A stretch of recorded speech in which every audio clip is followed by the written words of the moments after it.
मैं हूँ आपके साथ राधा अग्रवाल और आप देख रहे हैं न्यूज इंडिया। तो चलिए खबरों की शुरुआत करेंगे उत्तराखंड की खबरों के साथ। उत्तराखंड में अगले 48 घंटे में बारिश का अलर्ट जारी किया गया। कई जिलों में भारी बारिश के अनुमान है। पहाड़ों में भूस्खलन का खतरा है। मैदानी इलाकों में जल भराव की आशंका भी जताई गई है।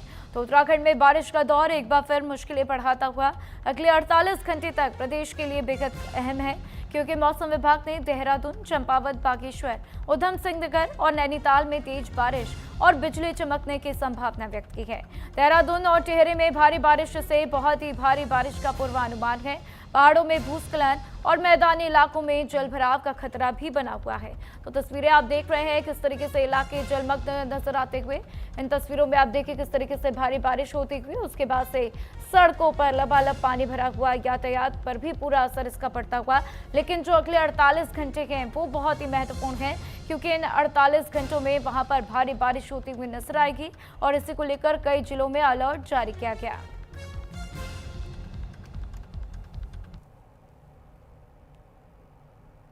उत्तराखंड में मॉनसून एक बार फिर एक्टिव मोड में नजर आ रहा है और अगले 2 दिन मौसम काफी चुनौतीपूर्ण रह सकता है। मौसम विभाग के मुताबिक आज देहरादून, चंपावत, बागेश्वर, उधम सिंह नगर और नैनीताल में कहीं भारी से बहुत भारी बारिश हो सकती है। साथ ही साथ अगर हम बिजली की बात करें तो तेज बारिश के दौर की भी संभावना देखी जा रही है और देहरादून और टिहरी में भारी से बहुत भारी बारिश का अनुमान अभी तक लगाया जा रहा है, जबकि बाकी जिलों में भी भारी बारिश हो सकती है। मौसम विभाग ने अगर हम देखें साफ तौर पर चेतावनी दी है कि भारी बारिश के चलते निचले इलाकों में जलभराव, पहाड़ी क्षेत्रों में भूस्खलन और चट्टान गिरने, सड़क और पुलों के बाधित होने के साथ ही नदी नालों का जलस्तर बढ़ने का खतरा है। ऐसे में संवेदनशील इलाकों में रहने वाले लोगों और पहाड़ों के यात्रा करने वाले यात्रियों को विशेष सावधानी बरतने की जरूरत है। अपने कैमरामैन के साथ मैं सताक्षी कन्याल, न्यूज इंडिया, देहरादून। और उत्तराखंड बीजेपी के प्रदेश प्रवक्ता मथुरा दत्त जोशी ने कांग्रेस पर पूर्व मुख्यमंत्री हरीश रावत को पार्टी से किनारे करने का आरोप लगाया।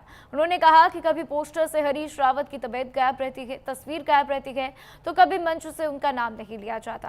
बीजेपी प्रवक्ता ने दावा किया कि कांग्रेस में हरीश रावत को अलग थलग करने की कोशिश भी की जा रही है। हरीश रावत जी को किनारे करने की स्थिति कांग्रेस के जो 4-5 बड़े नेता उत्तराखंड के नेता षड्यंत्र रच रहे हैं वो साफ दिख रहा है। कभी उनका पोस्टर में फोटो नहीं होता है, कभी उनको आमंत्रित नहीं किया जाता है, कभी उनका मंच से नाम नहीं लिया जाता है, कभी उनको कार्यक्रम में बुलाया नहीं जाता है। तो ऐसा लगता है कि निश्चित रूप से कुछ नेताओं को तकलीफ हुई होगी इसलिए नहीं, लेकिन जहाँ तक उनकी सक्रियता की बात है, दिल्ली की हर मीटिंग में हरीश रावत जी दिखाई दे रहे हैं। उत्तराखंड से ही परहेज क्यों है उनको? कहीं न कहीं कोई न कोई बात तो है। और कांग्रेस का हाईकमान भी, मैं समझता हूं कि अब हाईकमान के लिए हरीश रावत बहुत ज़्यादा उत्तराखंड की राजनीति में प्रासंगिक नहीं रह गए हैं। और वहीं उत्तराखंड में बीजेपी 31 अगस्त से बूथ सशक्तिकरण अभियान शुरू करने जा रही है। 2027 विधानसभा चुनावों की तैयारियों को लेकर पार्टी ने बूथ स्तर पर संगठन मजबूत करने की रणनीति बनाई। बीजेपी प्रदेश प्रवक्ता कमलेश रमन ने कहा कि पार्टी का संकल्प है मेरा बूथ सबसे मजबूत। अभियान के तहत केंद्र और राज्य सरकार की योजनाओं को जनता तक पहुंचाया जाएगा।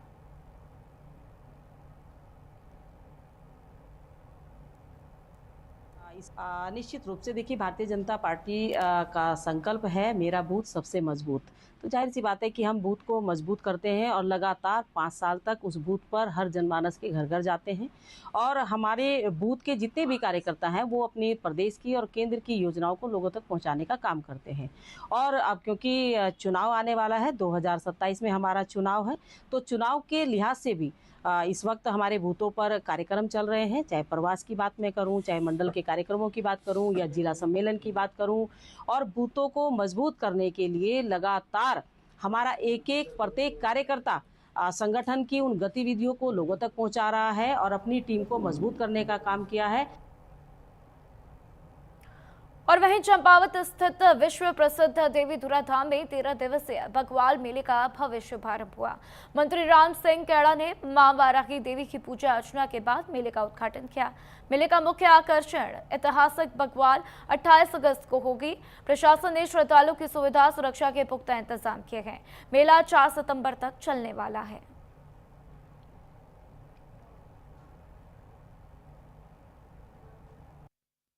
बाराही धाम का जो मेला लगता है, उस मेले की आज शुरुआत हुई है। आज हमने उसका उद्घाटन किया है और 28 को रक्षाबंधन है। उस दिन यहाँ पर बग्वाल लगती है और बग्वाल के रूप में 4 खामों के द्वारा यहाँ पर बग्वाल खेली जाती है। और मेरी माँ और हमारे क्षेत्र की माँ बाराही माँ के विश्व धाम, जहाँ पर पूरे भारतवर्ष के लोग यहाँ पर पहुंचते हैं और पूरे भारतवर्ष, पूरे उत्तराखंड के लोग माँ के दर्शन करने यहाँ पर आते हैं, माँ की पूजा करने यहाँ पर आते हैं। तो आज इस विश्व प्रसिद्ध धाम का जो मेला लगता है, जो नैनीताल जिला, चंपावत जिला, पूरा उत्तराखंड, पूरे प्रदेश के, पूरे देश के लोग यहाँ पर पहुंचते हैं। और वहीं न्यूज इंडिया से खास बातचीत में उत्तराखंड सरकार में मंत्री राम सिंह कैड़ा ने कांग्रेस पर जमकर निशाना साधा। एसआईआर को लेकर उन्होंने कहा कि इससे किसी का वोट नहीं कट रहा, बल्कि 2 जगह दर्ज वोटों में 1 जगह का नाम हटेगा। मंत्री राम सिंह कैड़ा ने प्रधानमंत्री नरेंद्र मोदी के उत्तराखंड दौरे का जिक्र करते हुए कांग्रेस पर भी हमला बोला। वहीं हरीश रावत को लेकर कहा कि कांग्रेस में कई गुट हैं और उन्हें खास तवज्जो नहीं मिल रही है। उत्तराखंड सरकार में मंत्री राम सिंह कैड़ा साहब हमारे साथ बातचीत करने के लिए हैं। जिस तरह से अब चुनावी माहौल चल रहा है और उत्तराखंड में भी अब जल्द ही चुनाव आने वाला है, हम देख रहे हैं कि एसआईआर को लेकर कांग्रेस ने सवाल खड़े किए हैं। उसने कहा कि मुस्लिमों के वोट काटे जा रहे हैं।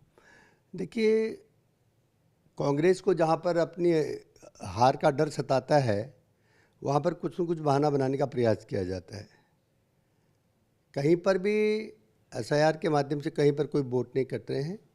एसआईआर के माध्यम से जिसके वोट 2-2 जगह हैं, जैसे कोई हमारे लोग नैनीताल में हैं, नैनीताल के लोग दिल्ली बसे हैं, तो हमारा प्रयास है कि वो दिल्ली से नैनीताल लिख लें या जहाँ पर उनकी सुविधा है वहाँ पर अपना वोट लिखें। ये हमारा प्रयास है, क्योंकि उत्तराखंड में हिल सर्टिफिकेट के माध्यम से नौकरी में आरक्षण दिया जाता है, हिल सर्टिफिकेट जिसका होगा। तो हमारा प्रयास रहता है कि अगर हमारे लोगों का नाम अगर पहाड़ में होगा तो उनके बच्चों को हिल सर्टिफिकेट का नौकरी में लाभ मिलेगा। अगले महीने राहुल गांधी और प्रियंका गांधी जो हैं वो उत्तराखंड जा सकते हैं और इससे पहले भी हमने देखा कि युवाओं के माध्यम से संवाद करने की कोशिश राहुल गांधी ने की और इसके साथ ही युवाओं पर और महिलाओं पर कांग्रेस की एक विशेष नज़र आ रही है। और उत्तराखंड में भी उत्तराखंड के तमाम नेता दिल्ली में बैठकें भी कर रहे हैं, तो इसलिए सितंबर में राहुल गांधी और प्रियंका गांधी का आगमन एक बार फिर से उत्तराखंड की धरती पे हो सकता है। तो कितनी बड़ी चुनौती जो है वो भाजपा के लिए रहने वाली है। देखिए, जब कांग्रेस की सरकार थी, जब कांग्रेस के प्रधानमंत्री देश में हुआ करते थे, तब उत्तराखंड का कभी इन लोगों ने कोई दौरा नहीं किया। और नरेंद्र मोदी जी जब से देश के प्रधानमंत्री बने हैं, तब से लगभग 29 बार उत्तराखंड का दौरा मोदी जी कर चुके हैं। 29 बार दौरा करने वाले पहले प्रधानमंत्री देश के नरेंद्र मोदी जी हैं, जो उत्तराखंड के प्रति हमेशा एक आत्मीय प्यार करते हैं और उत्तराखंड को हर योजनाओं से वहाँ के लोगों को लाभ दिलाने का काम करते हैं। धन्यवाद। तो देखिए, यहाँ पर आप राम सिंह कैड़ा साहब को सुन रहे थे, उत्तराखंड सरकार में मंत्री हैं। कैमरा पर्सन सचिन के साथ मैं आंचल यादव, न्यूज़ इंडिया। और वहीं चंपावत के लोहा घाट में पहली बार आयोजित महिला फुटबॉल प्रतियोगिता का खिताब पिथौरागढ़ ने अपने नाम किया। फाइनल मुकाबले में पिथौरागढ़ ने लोहा घाट को 3-0 से मात दी। मुकाबला देखने के लिए GIC खेल मैदान में हजारों की संख्या में दर्शक पहुंचे। प्रतियोगिता में 6 टीमों ने हिस्सा लिया। विजेता टीम को 11,000, उप विजेता को 5,100 रुपए की पुरस्कार राशि भी दी गई।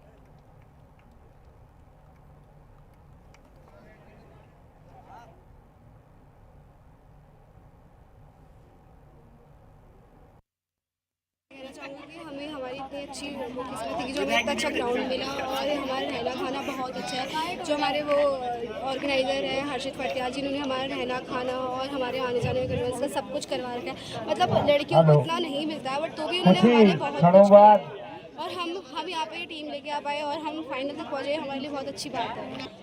हाँ, हम लोग ने नेशनल खेला था। हमारी काफ़ी लड़कियां जो हैं नेशनल प्लेयर्स हैं, आगे नेशनल खेलने के आगे लोग प्रिपेयर कर रहे हैं। आगे स्पोर्ट्स कोचिंग लाइन पे अभी मैंने भी D-लाइसेंस कर रखा है, जिससे मैं आगे कोचिंग लाइन में आगे अपना करियर बनाना चाहती हूँ। सुधार की आवश्यकता है। अभी छोटे बच्चे जो ग्रास रूट के बच्चे हैं ना, इनको उनको आगे खेलने की ज़रूरत है। आगे बच्चे जितनी अभी लड़कियां हैं जिनको ज़्यादा खेलने का मौका नहीं मिलता, अगर हम लोग उनको ग्राउंड में लेके आए खेलने। हर्षित प्रतिहाल का जो है एक बहुत अच्छा प्रयास है और मैं समझता हूँ ये शुरू जो प्रयास है उसमें हम सफल हुए हैं। नंबर 1, हम 7 टीमों को बुलाने में सफल हुए। पिथौरागढ़ टनकपुर की बाहर से टीम आई, एक और तो उसमें सफलता। दूसरी तरफ अपनी दूरस्थ क्षेत्र गुमदेश क्षेत्र से भी हम 2-2 टीमों को लाने में सफल हुए। और हमारे लिए सुखद बात यह है कि आज जो फाइनल मैच हो रहा है, टनकपुर की टीम भी बाहर से आई जो रोज़ कोचिंग लेती थी, लेकिन हमारी टीम लोहाघाट की फाइनल में, ये हमारे लिए गौरव की बात है। आने वाले समय में मैं देख रहा हूँ कि ये महिलाओं के लिए जो खेल में ये मुहिम हर्षित फटियाल ने चलाया, निश्चित रूप से ये एक मील का पत्थर साबित होगी। और वहीं देहरादून में सड़क सुरक्षा को लेकर आरटीओ ने बड़ा एक्शन लिया। 20 से 23 तारीख तक चले विशेष चेकिंग अभियान में 590 वाहनों के चालान काटे गए, जबकि गंभीर उल्लंघन पर 62 वाहन सीज किए गए। ड्रंक एंड ड्राइविंग के खिलाफ भी कार्रवाई की गई और 191 चालकों के लाइसेंस पर निलंबन या कैंसिलेशन की सिफारिश भी भेजी गई। विभाग का अभियान आगे भी ऐसे ही जारी रहेगा।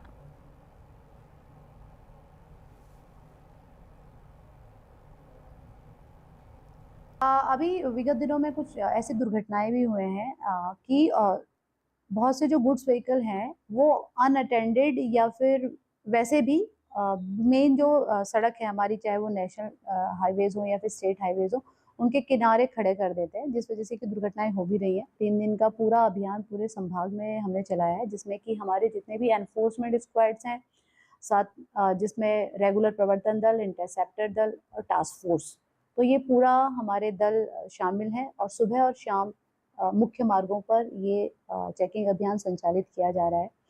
और कल तक जो हमारे पास सूचना पूरी आई थी, तो लगभग 590 गाड़ियों के चालान पूरे संभाग में हुए हैं।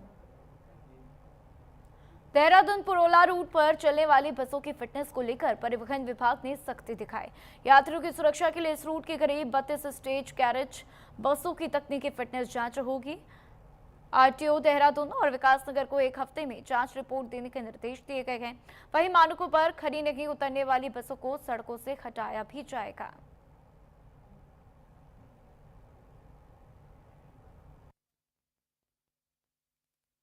अभी हमारा एक सेट नंबर 5 है जो देहरादून और विकासनगर सेंटर से उत्तरकाशी पुरोला के लिए स्टेज कैरेज की बसेस चलती हैं। इसमें अभी कुछ ऐसा मैटर आया कि 15 साल से ऊपर जो एज है उसकी गाड़ियों का यूनियन ने खुद प्रतिबंध कर दिया कि गाड़ी नहीं चलेंगी, लेकिन अभी आरटीए, एसटीए, गवर्नमेंट द्वारा भी ऐसा कोई डिसीजन नहीं लिया गया है।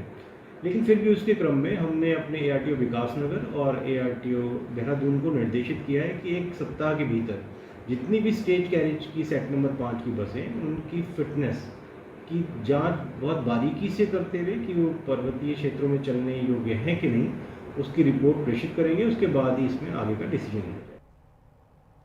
वहीं देहरादून में राज्य आंदोलनकारियों और उनके आश्रितों के लंबित मामलों को लेकर उम्मीद जगी है। राज्य आंदोलनकारी उपाध्यक्ष सुभाष बर्तवाल ने कहा, थामी सरकार ने आंदोलनकारियों के हित में कई महत्वपूर्ण काम किए, लेकिन कुछ मामले अभी भी लंबित हैं। उन्होंने 2012-13 में आश्रितों की सरकारी नियुक्तियों 10% क्षैतिज आरक्षण के मुद्दे पर जल्द ही निर्णय की मांग की। सरकार के स्तर पर प्रक्रिया आगे बढ़ाने से समाधान की भी उम्मीद की है। राज्य आंदोलनकारियों के बहुत सारे मसले जो धामी सरकार ने जो है वो हल करने का काम किया है, और सबसे अधिक काम भी धामी सरकार ने ही जो है आंदोलनकारियों के लिए किया। कुछ उनके 1-2 इश्यूज़ हैं, जैसे कि 2012-13 में कुछ राज्य आंदोलनकारियों उनके आश्रितों को सरकारी सेवाओं में नियुक्तियां मिली थी, किंतु हाई कोर्ट में चुनौती के परिणाम स्वरूप एक PIL दाखिल हुई और उसकी वजह से उनकी वो नियुक्तियां तत्कालीन समय पर जो है रुक गई थी और वो लिंगर ऑन होती रही, उनका कोई समाधान नहीं निकला। तो उस मांग को लेकर कि जो अभ्यर्थी उस समय पास हो गए थे उनको नियुक्तियां मिलनी चाहिए, वो न्याय के नैसर्गिक सिद्धांत के समान है और इसलिए जो है हमने प्रयास किया है। पौड़ी के बिरोंखाल ब्लॉक में भारी बारिश के बाद मैथारण घाट, ग्विड़ रसैया देव मोटर मार्ग पर बड़ा भूस्खलन हो गया। सड़क का हिस्सा क्षतिग्रस्त होने से यातायात बाधित हो गया। सूचना पर प्रशासन ने मलबा हटाने का काम शुरू किया और अब मार्ग पर यातायात सुचारू कर दिया गया। तो मानसून में लगातार भूस्खलन से पहाड़ी सड़कों पर खतरा काफी बढ़ गया है।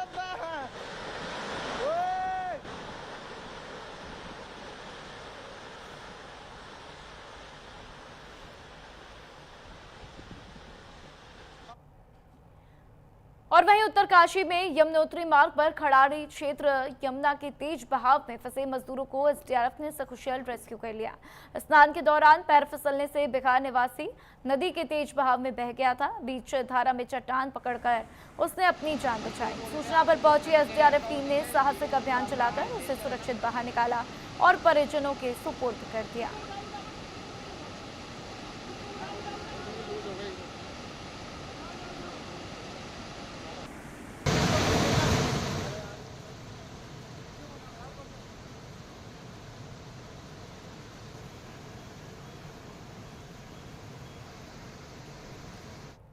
और वहीं रुड़की में ठेके कारोबारी अमन हत्याकांड के खुलासे के लिए पुलिस की कार्रवाई जारी है।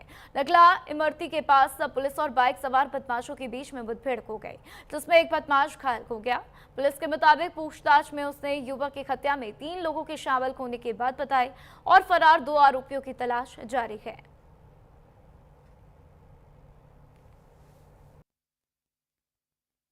अभी थाना क्षेत्र में घटनाक्रम हुआ है जो कल एक ब्रूटल मर्डर हुआ था का, उसी के पॉइंट ऑफ व्यू में हमारी टीमें लगातार गश्त रखी और अभी थाने को एक सूचना मिली कि वो जो कल के व्यक्ति ही वो अपने घर के आसपास कहीं आए हुए हैं। तो हमारी टीम ने तुरंत मूव किया और नगला इमरती के बीच में एक बाइक में 3 सवार जा रहे थे। पुलिस ने उनको रुकने को बोला तो रुके नहीं, उनका पीछा किया। तो आगे जाके जब उनकी बाइक गिरती है तो उनमें से एक बंदे ने पुलिस के पे फायर किया।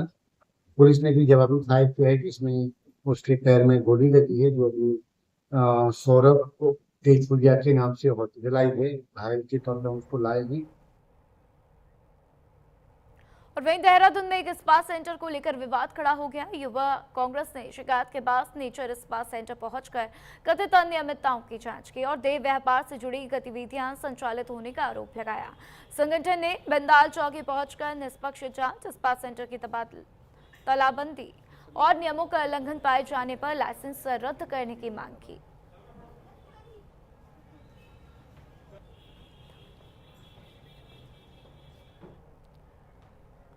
और वहीं देहरादून में बढ़ते अपराध को लेकर महिला कांग्रेस ने सरकार के खिलाफ मोर्चा खोला। लालपुल में प्रदेश अध्यक्ष ज्योति रौतेला के नेतृत्व में कार्यकर्ताओं ने पुतला दहन कर विरोध जताया। कांग्रेस ने पटेल नगर रायपुर में फायरिंग की घटनाओं का हवाला देते हुए कानून व्यवस्था पर सवाल उठाए, साथ ही बाहरी लोगों के सत्यापन, वाहनों की चेकिंग बढ़ाने की मांग की।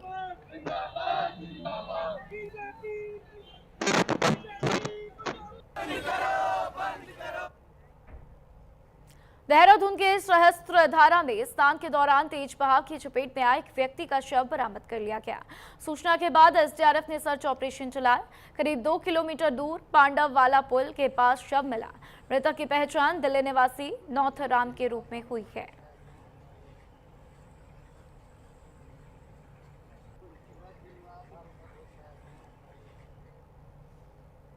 और वहीं देहरादून के रायपुर थाना क्षेत्र में एक युवक की संदिग्ध परिस्थितियों में मौत का मामला सामने आया। परिजनों ने उसके दोस्तों पर हत्या का गंभीर आरोप लगाया। सूचना मिलते ही मौके पर पहुंची पुलिस ने शव को कब्जे में लेकर पोस्टमार्टम के लिए भेज दिया और मामले की जांच शुरू कर दी गई।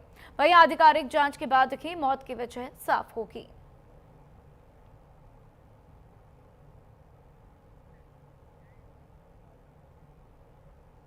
ऋषिकेश में किंग ऑफ उत्तराखंड गैंग पर दून पुलिस ने बड़ी कार्रवाई की।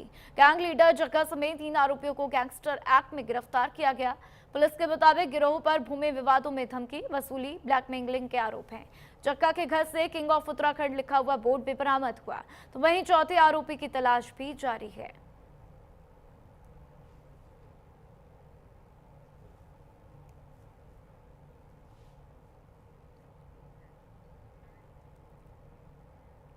और वहीं पौड़ी के श्रीनगर में नशे के खिलाफ पुलिस को बड़ी कामयाबी हाथ लगी। चेकिंग के दौरान पुलिस ने एक इको एम्बुलेंस से भारी मात्रा में अवैध गांजा बरामद किया, जिसकी कीमत करीब 45 लाख रुपए बताई जा रही है।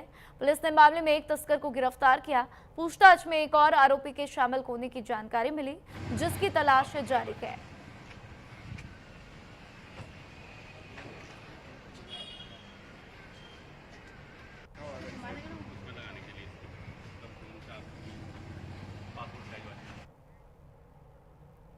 और वहीं देहरादून में इंपोर्टेड लीकर स्टोर में चोरी की वारदात सीसीटीवी कैमरे में कैद हो गई।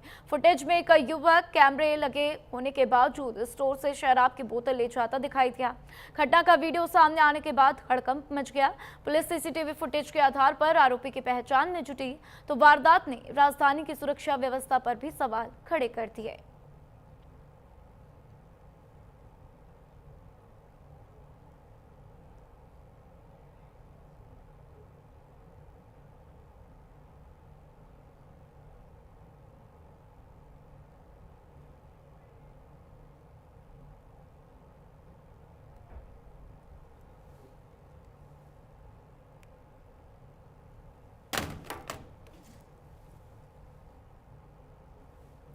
तो ये वीडियो आप देख रहे हैं देहरादून का वीडियो है, जहां पर बेखौफ युवक ने शराब की बोतल चुराई है। और देखिए किस तरीके से शराब की बोतल को अपनी शर्ट में छुपाता हुआ ये युवक नजर आता हुआ। सीसीटीवी फुटेज से आरोपी की तलाश हो पाएगी। और देखिए बहुत ही सफाई के साथ उसने ये बोतल चुराई और किसी को कुछ पता भी नहीं चल पाया। तो चोरी की वारदात से सुरक्षा पर सवाल उठ रहे हैं। पुलिस उसकी जांच में जुटी हुई है। तो वहीं देहरादून के विकासनगर कोटी क्षेत्र में सड़क पर अनधिकृत बैरियर लगाए जाने से तनाव की स्थिति सामने आई। आरोप है कि 20 से 30 युवाओं का समूह भारी वाहनों को रोककर वापस भेज रहा है। स्थानीय लोगों के मुताबिक तेज रफ्तार वाहनों और बढ़ती आवाजाही से परेशानी के चलते युवाओं ने ये कदम उठाया। सड़क पर अवरोध से यातायात प्रभावित होने की बात सामने आई। पुलिस प्रशासन से हस्तक्षेप की मांग भी की गई है।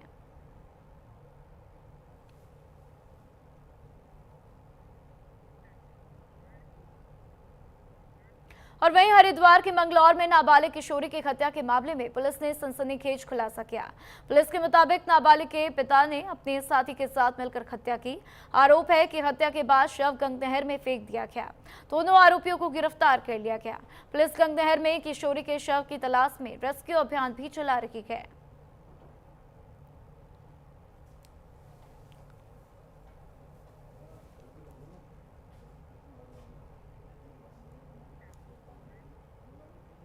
और वहीं पिथौरागढ़ के मुनस्यारी में वर्षाती रौली में तेज बहाव से बहने से एक ग्रामीण की मौत हो गई। तल्लाबुगा निवासी घर लौट रहे थे। इसी दौरान भालू खेला की वर्षाती रौली पार करते समय तेज बहाव की चपेट में आ गए। करीब 1 किलोमीटर नीचे उनका शव बरामद हुआ। पुलिस ने पोस्टमार्टम के बाद शव को परिजनों में सौंप दिया।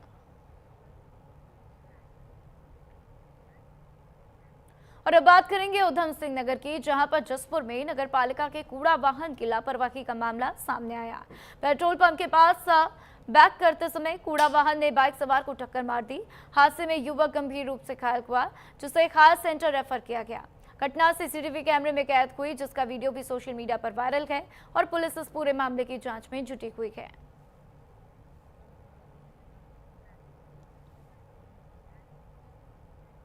तो वहीं देहरादून के विकासनगर में गाय से बेरहमी का मामला सामने आया। आरोप है कि गाय को ट्रैक्टर से बांधकर सड़क पर घसीटा गया, जिसका वीडियो सामने आया, जिसके बाद से पुलिस ने कार्रवाई की। घायल गाय को पशु अस्पताल पहुंचाया गया। पुलिस ने डेयरी संचालक को गिरफ्तार किया। घटना में इस्तेमाल ट्रैक्टर सीज कर दिया। मामले में पशु क्रूरता निवारण अधिनियम के तहत मुकदमा भी दर्ज किया गया। और वहीं नैनीताल के पाइन क्षेत्र से 4 दिन से लापता नेपाली नागरिक का शव बरामद हुआ। 40 वर्षीय व्यक्ति 21 अगस्त से लापता था। आपदा कंट्रोल रूम की सूचना पर एसडीआरएफ ने दुर्गम इलाके में सर्च ऑपरेशन चलाकर करीब 100 मीटर गहरी खाई से शव को बाहर निकाला। शव को आवश्यक कार्रवाई के लिए पुलिस के सुपुर्द भी कर दिया गया।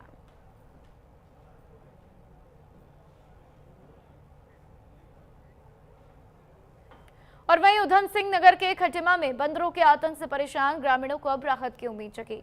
शिकायत के बाद से वन विभाग ने अभियान तेज करते हुए अब तक 168 बंदरों को पकड़ा। हाल ही में एक दिन में 30 बंदर पकड़े गए। विभाग के मुताबिक बंदरों को रेस्क्यू सेंटर ले जाकर बधियाकरण करवाया गया ताकि उनकी बढ़ती संख्या आबादी वाले इलाकों में आतंक को नियंत्रित किया जा सके।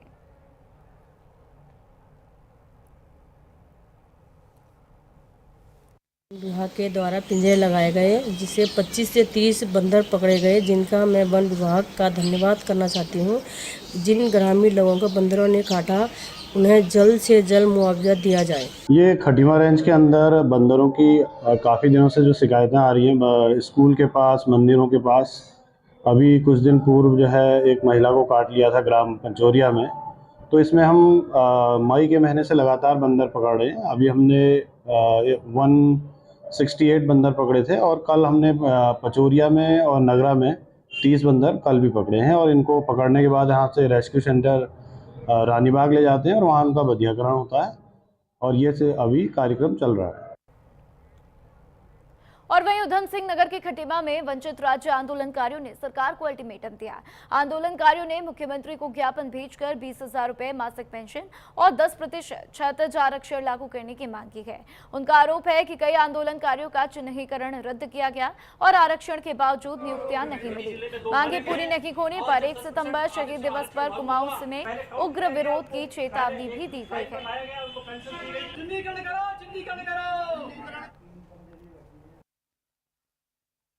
हमारा ज्ञापन आज बहुत महत्वपूर्ण दिन हमने ये चॉइस किया है कि एक तो सबसे पहली बात ये कि आगामी जो कार्यक्रम आ रहा है शहीद दिवस, उसमें माननीय मुख्यमंत्री जी आएंगे, हर वर्ष आते हैं और उनकी वजह से यहाँ शहीद स्मारक भी बना और उनकी वजह से आंदोलनकारियों को नई चेतना भी जगी, आंदोलनकारी के चिन्हीकरण की प्रोसेस भी शुरू हुई, पेंशन वृद्धि भी हुई, सारी चीज़ें हुई हैं। लेकिन हाफ हार्टेड चल रहा है। सचिवालय में सारी फाइलें दबी पड़ी हैं। लोकतंत्र सेनानी का दर्जा देने की बात है, उसको दबाया जा रहा है। पेंशन वृद्धि की बात है, उसको दबाया जा रहा है। नियुक्ति की बात है, उसको दबाया जा रहा है। 10% आरक्षण, उसको प्रॉपर ढंग से लागू नहीं किया जा रहा है। 25 वर्ष हो चुके हैं, चुनाव की तरफ सरकारें व्यवस्थाएं जा रही हैं और हम ये मान के चल रहे हैं कि अब हमारा काम नहीं होगा। जितने भी हमारे यहाँ आंदोलनकारी आए हैं सभी भाई बहनों को बहुत अच्छा हुआ। एकता दिखानी पड़ेगी। ऐसे अलग अलग ग्रुप बना के अलग अलग होके इससे काम नहीं बनेगा। और इतने साल हमारे बीत चुके हैं, आज इस साल होगा, अब होगा, तब होगा, लेकिन इनकी सरकार की मंशा आंदोलनकारियों को चिन्हित करने का है नहीं लगता है। और ऊपर से जो पेंशन आर्मी वालों को जो पेंशनर है उनको दोहरी पेंशन के उससे उन्होंने रोक दिया है, वो पेंशन भी, और ऊपर से जो दिया है उसकी भी रिकवरी करवा रहे हैं। ये बहुत गलत बात है। और 2000 वालों का भी इन्होंने चिन्हीकरण किस बेस में सरकार ने किया और जो रक्षा समिति वाले थे उनका भी चिन्हीकरण इन्होंने किस बेस पर करा।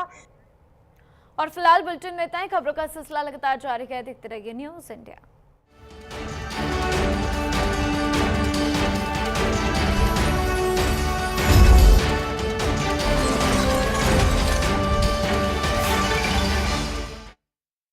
यशोदा